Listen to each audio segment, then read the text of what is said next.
Hey Love Club, how y'all doing? So yeah, did y'all know I have a website? It's called lovebyshay.com and I have a 30% off sale going on for all this month. So that means yes, on sunglasses, eyelashes, and lip gloss, even the cuticle oil and the lash glue, all 30% off. This is what you're going to get from me. So be sure, go ahead and check out the sunglasses, check out the lashes if you like lashes, check out lip glosses if you like lip glosses. All that. Everything is 30% off. Make sure you check out the website. Even after that, even if it's after 30, prices are reasonable. Go ahead. Check out my website. Again, it's lovebyshay.com. Everything is 30% off. It'll be that until August 31st. After that, no more sale. Okay? Bye, loves.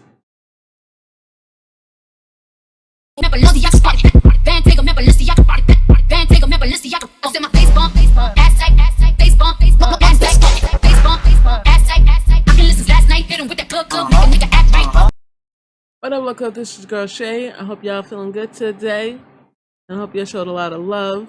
This is Wannsee Entertainment, who I've missed reacting to. So I'm kind of trying to catch up to him. He's been posting a lot lately, from what I've seen. So coming back, trying to come back into YouTube again. He should have been my first person I reacted to, but then other people. But I do miss reacting to his videos. So we're gonna go ahead. And get started. No.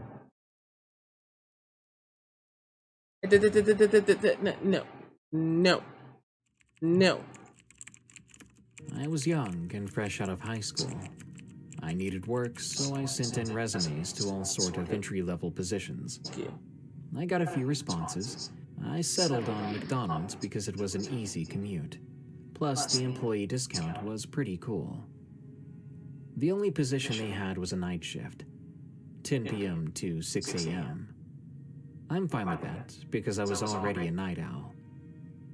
The first few days working there were fine. I wasn't working the counter or anything, just doing back-end stuff and cleanup. Our building was in a little strip mall off a highway exit. It's the only place there that's open at night, but we get a decent amount of customers, most of which go through the drive-thru.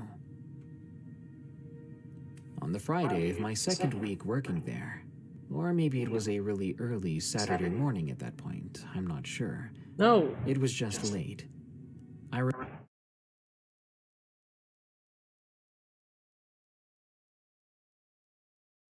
remember I was grabbing the stacked trays from the lobby when someone walked in through the doors. It was a woman. She was really tall and pretty, made up super fancy in a long dress with high heels.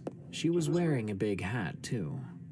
Eccentric, not your average McDonald's customer. But what was weird was that I never saw a car pull up. We have a full view I know of she the ain't walked on parking them lot hills, from the so. window, but no car ever dropped her off. She must have walked here. I smiled at her as I walked by and headed behind the counter. I bent down to restack the trays below, expecting my coworker standing at the register to serve her.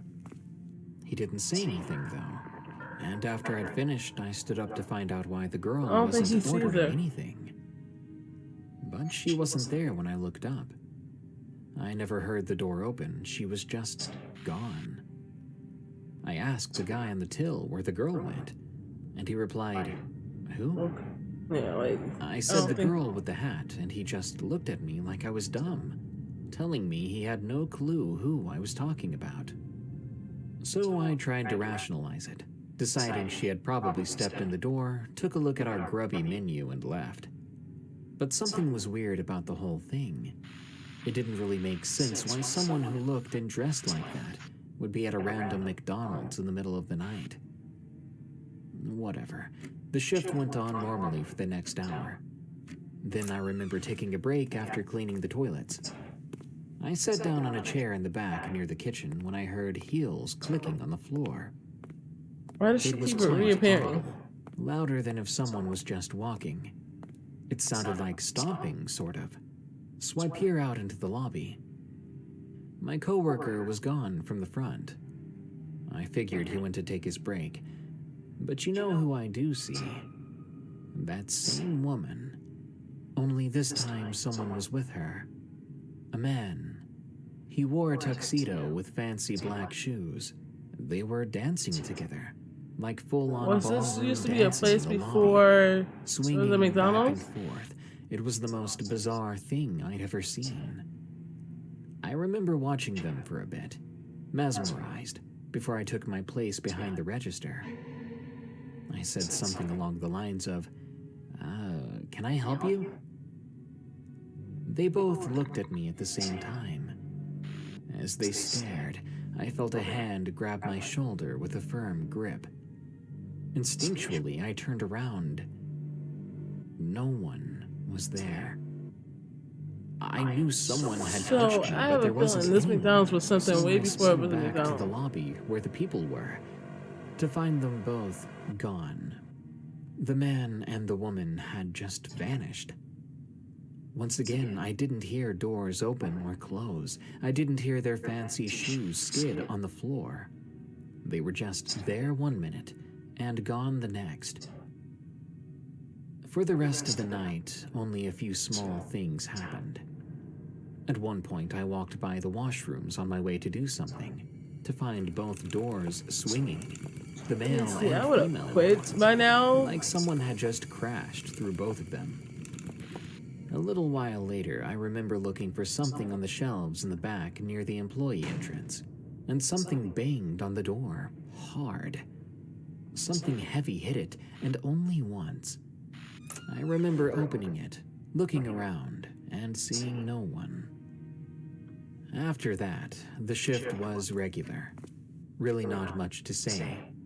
I was really happy when I finally got off, though.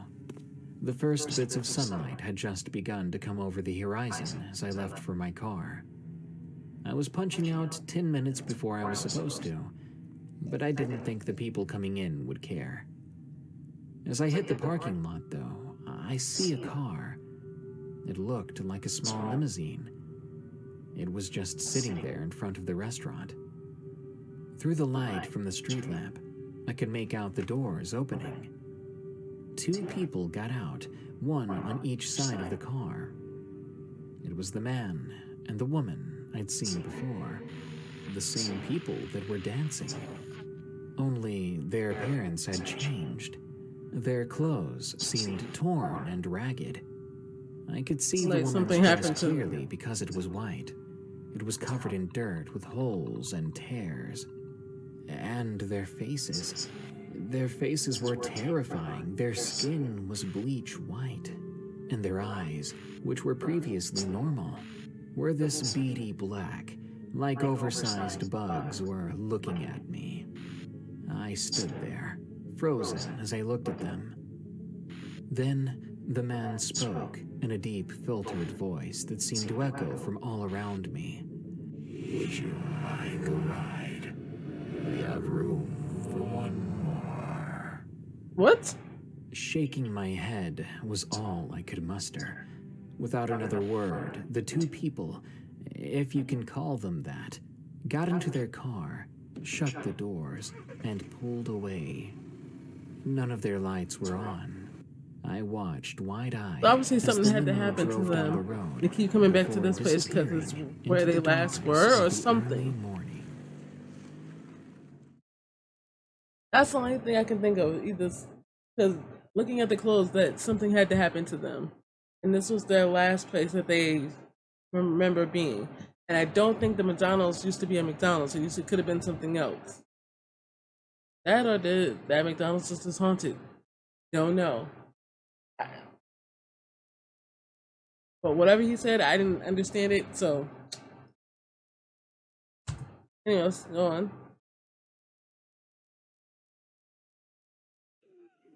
I found something terrible in a stolen van. Why were you looking at a stolen van? Back in the late 90s, I used to have a serious drug problem. I was living in Las Vegas at the time, and after snorting my entire stash of coke, I would party, pass out, wake up, jack some cars, sell them, spend some money on food, and the rest would go to my dealer, and then I would snort again and repeat the entire process. One night in July, I broke into a panel van without windows. It was parked alone outside of a rat-infested motel. My gut told me that I should check the back before I drove away, but my mind was on my next fix, and I just floored it as soon as I got the engine started. I drove about an hour away into an isolated area of the desert, where I would meet my contact, who would check out the car, pay me in cash, and then drop me off at the nearest street corner. Once I put the van in park, I decided to check out the back. I figured there might be some tools or something back there that I could pawn for more You cash. waited to do The that back of the van was padlocked shut, after you stole it. which should have been my first clue, because when I smashed it open with my crowbar, I heard a high-pitched wailing from inside. I turned on my flashlight, and my stomach dropped. 4 Hispanic children, 2 boys and 2 girls, were tied up and gagged, lying on a handful of filthy cushions. They were all in tears and staring at me in absolute horror. I dropped the crowbar and backed away from the van a few steps. This was bad. Really fucking bad. On your part, because you stole the didn't know car, what and to so do. they think you stole the I kid. clearly stolen the van from a kidnapper or a human trafficker, and they would be looking to recover it, and likely shoot the asshole who took it from them. I decided not to call my contact. I knew him pretty well, and I was fairly certain that he would either kill the kids and dump their bodies in the desert, or shoot me for fucking this up. I made a snap decision. I climbed in the van and explained to them in both English and what Spanish I knew that I wasn't going to hurt them. I ungagged them and cut the bonds around their wrists, but I left their ankles tied. I couldn't risk them running off. I felt sick to my stomach with heartbroken guilt when I saw the welts around their hands. The stench of urine and sweat was heavy in the air. I climbed back in the driver's seat, drove back out of the desert, and at the first service stop I pulled in and parked. I went inside and bought 4 bottles of water and as many bags of snacks that I could afford. I carefully opened the back of the van and tossed the bag inside. Then I closed it again and walked across the lot. I made an anonymous phone call to the police from a payphone. Smart. I walked to the next service station, where I had a friend come pick me up.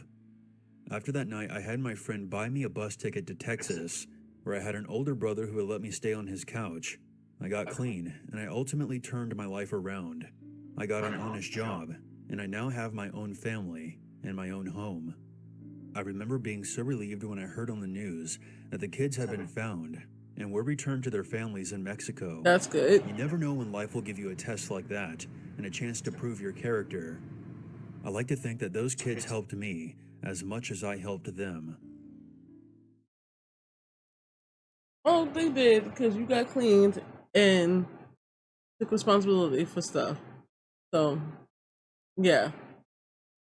But some of these pictures and these other stories look creepy as hell.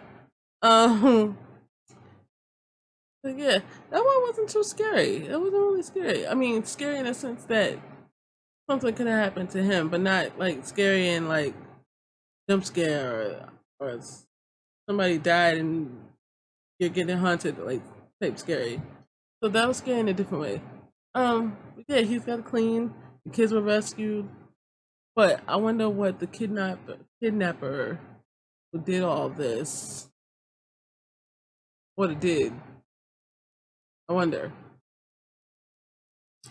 Anyway, check out Wannsee Entertainment. I will put his channel in the description below, as well as the original video. Check him out. Hit that like button, hit that subscribe button, hit that bell button. You want to know when I post. Also, I try to stream every weekend on twitch.com. Same name on here on YouTube. Check out my website, Loved by Shay. I have a 30% sale going on. After the 31st, it is gone. So if you like lip glosses, sunglasses, and eyelashes, and cuticle oil pens, 30% off on them. So check them out. I will see you guys later in the next video that I post. Bye.